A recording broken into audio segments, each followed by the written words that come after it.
Jubilee a wohwe eye na Asante hene ene na Asante hima akwanya womo ede ato ho ma ahema hodo wa Asante mamu nyina se opemso ne fie aduonum afahye no obodwata na ede ama womo na womo mekire de wo se Asante se o my Ghana enti ene eye ahema da kan se Queen Mother's Day and Food Fair enti nnuane ahodo a nananom ahema womo aye a mo daddy ama womu ewura na Asante hene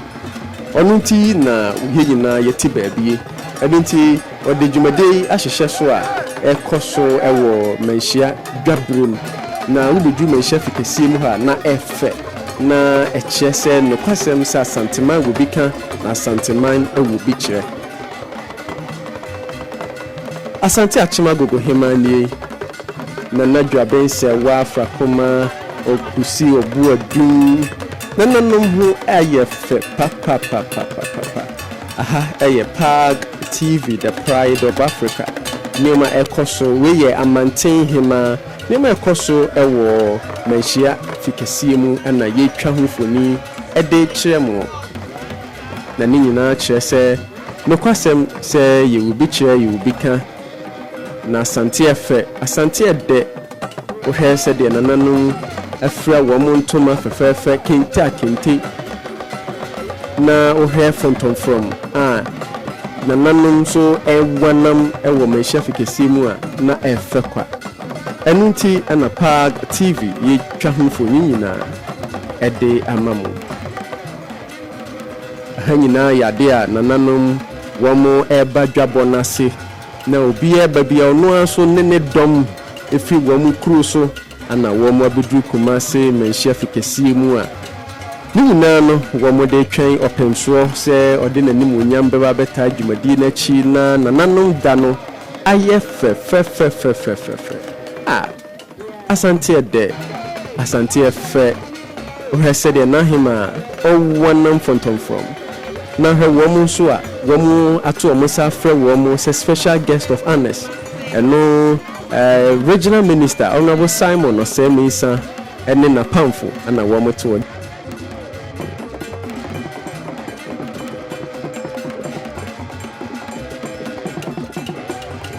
Denya se manhima na eye na aduchuwa boni no toso miensa enso na eti hone na tenakunya eti wa fe na echese Jubilee no ayefe papa na gona hima enso eneto a wafra ne kente fe na watwa ne dancing cry na ode chese no kwasem sa Asante yewubika na Asante yewubi echire na de afane se sa me nyina no na yewura enyam medru dwabo no ase na Asante hema so enyam medru dwabo no enso ase nemum ahema hodo a womo fefi mu nyina mu kurukuru mu nyina womo nyina anebi so eba na ya Asantewa autoso mienu edwoso manhema ono so ne pamfo ana womo so eti Jubilee no ase a womo hwe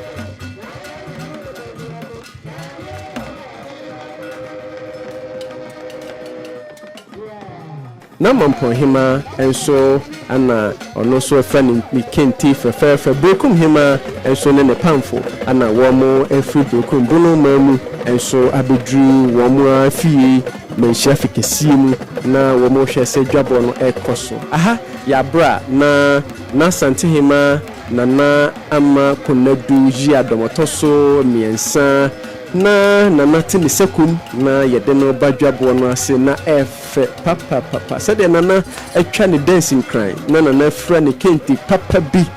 Asante bo wekenti ana na afra owonam fonton from na ye country ne good na chi na se efe yi papa ne nyina no eye ahema eda na Asante hene ede esi ho na wode echese no kwasem si wobi kan ni wobi kire wiase nyina Jubilee ya yede ebro ene PAG TV the pride of Africa enema ekoso ya bibi mamu de na tituru ekoso manhia de na wosan ye ho a na enya de a ubenya bi ewo baabia na Asante hema no ahini efe ahini ede Asante ahini fitete Asante ahini ɛda so kokora na hwese de na Asante hima eba na chidomu a nananom de ata na chi wo hwe nananom so bia wo mo abetai nananom ma ya chi a na efe asafo hima chamfo enso na etie dwom fefefe mahu ya eye abempon no bedri feyiase ehene enso eka nananom enso ehu na chese nananom ahyehyɛ wo mo ho fefefefefe tuabodom manhene enso emie na nananom eho ayefe papa eye jache hene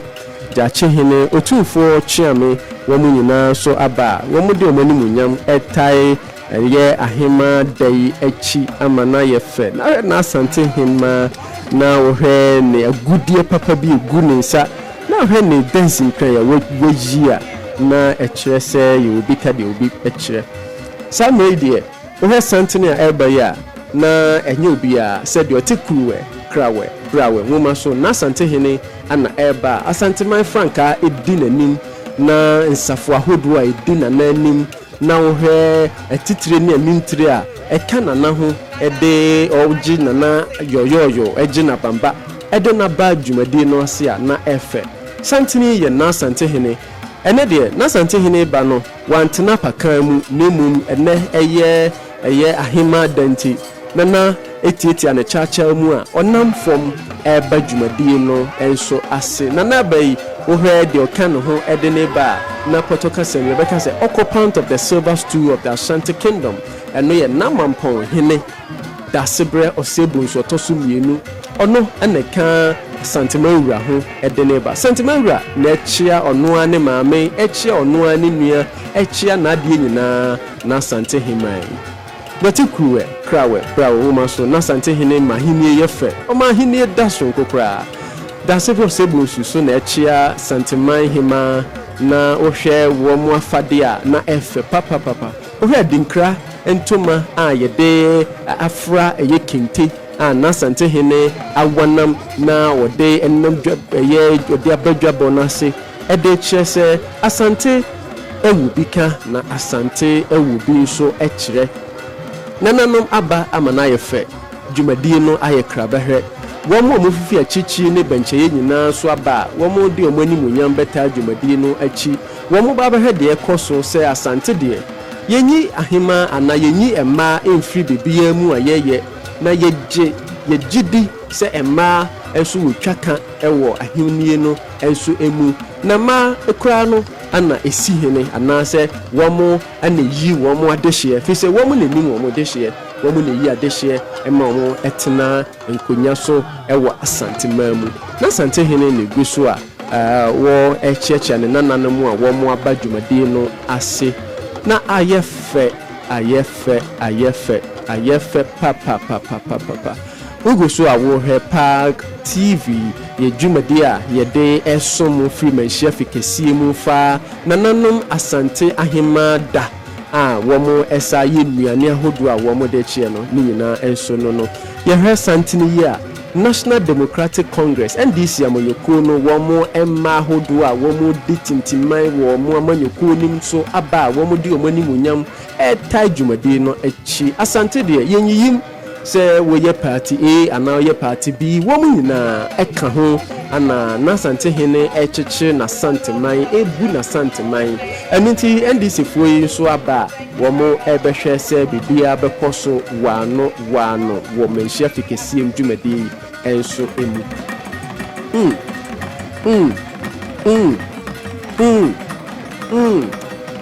hwene fe ohe abofra kumayi na ohe esede kete ene front of from o wanam na wofra ntoma na ohwe sede o chiachia ne ho na ohwe sede o dandan na otutu ne nsa na ye ntwene so kagua na echese no kwasem se ye obi kan ye obi kire ampa ni nyina no echese se o ma refi ku ne hene aban a dwabo bi ti sei o yira ewa ase enunti ehu efoni ana yigoso ayetwa ede akire mo wɔ PAG TV the Pride of Africa ɛso ɛyɛ Manhyiapalace kɛseɛ mu nananom ahema da ɛna yɛgu so ɛyi ɛhomfoni ɛde akyerɛ mu no na dwumadie obetimi agu so afolo asubscribe yɛ channel yi so all social media handles say yɛ YouTube yɛ Facebook yɛ Instagram yɛ TikTok baby a wohwehwɛ PAG TV GH ɛyɛ ade a wo nsa bɛka yɛ dwumadie ahodoɔ a yɛdie nyinaa sɛ unsubscribe yɛ hwɛ sɛ wohwɛ video yɛ ai no wo be subscribe enso na notification sign no so wamia so say be ya ye the video bi ato ho a wo so wo sa ebetimi aka bie eye nananom ahema da dwumadi a ekoso ewo Manhyiapalace kɛseɛ mu yaboboa ni nyinaa no ede esomo ewo afidie eso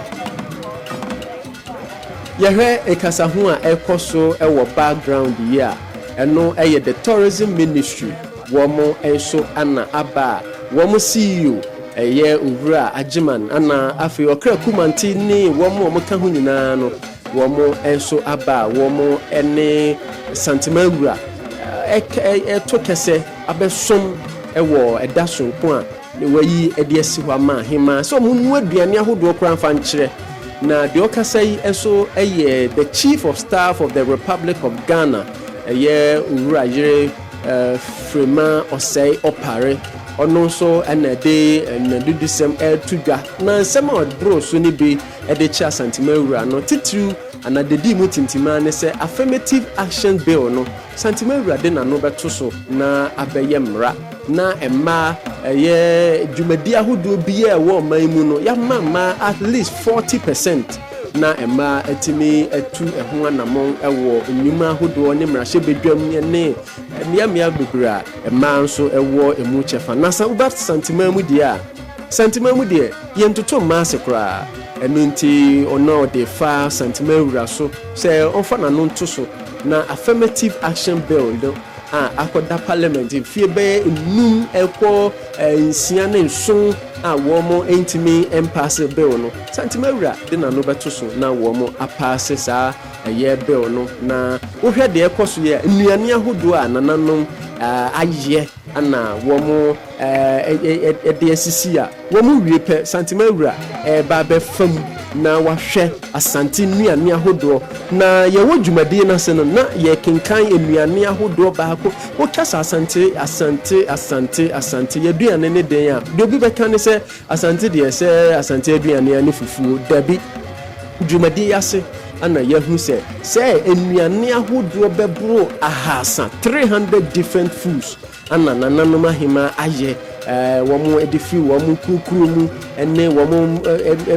mpesua so ede aba Manhyiapalace kɛseɛ mu ebepa ho ntoma de acha santimawura se nnuane atetene ewo no enyirai ne yenhwɛ so ma ne nyira womo pa ne nyina ho ntoma anoma da ne nyina di se yenuanom ma ye maamenom yenuanom ye nananom womo nyina mehwɛ se santiman ye nnuane ahodo no ye sanko yachi sanko fa wo yesi yenchi ye sanko yachi ne enko fa sa nnuane ahodo yi wo hwɛ santini ya eba ya santimawura na pagya ne mu na wa pagya ne mu eba baabi a protocol beka se ye display nnuane ahodo no oba behwem na nnuane ahodo bebro ahasa ya nananom ahema no wo mo aye no ono abebo nani akohoma abehwɛ na ye di aduane ne bi nso na me ankasa meka say me amedi aduane bi a na ekyerɛ sɛ